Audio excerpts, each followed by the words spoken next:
الأسباب اللي خلت الأهلي يخسر.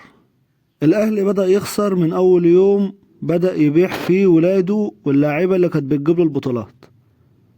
الأهلي بدأ يخسر من أول ما بدأ يعمل صفقات كيدية مع الزمالك.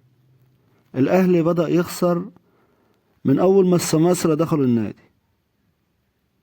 الأهلي بدأ يخسر من أول ما الإدارة بقت ضعيفة.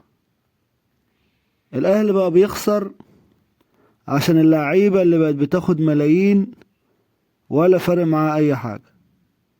الأهلي بقى عبارة عن 11 مليونير بيلعبوا في الملعب، لعيبة شبعانة فلوس، لعيبة كل شهر بينزل لها ملايين في الحساب بتاعها. اللعيبة بتخلص الماتش تطلع تركب العربيات بتاعتها، تروح تشوف حسابها في قد ايه في البنك، بتشوف هتعمل ايه، هتخرج فين وهتروح فين، ولا يفرق معاهم.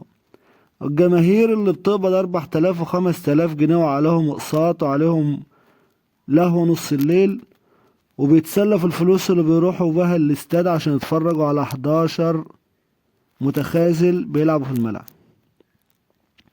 الاهلي بدأ يخسر عشان اللي جوه بقى بيحاربوا اللي بيكسب، بيحاربوا النجاح. كولر مشي ما تعرفش مشي ليه، موسيماني مشي ما تعرفش مشي ليه، يقولك الجمهور.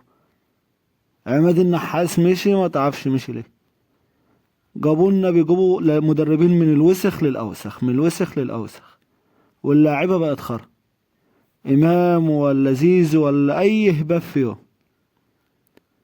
الأهلي مش هيكسب إلا لما الإدارة تمشي ويبدأ يرجع ولاد النادي.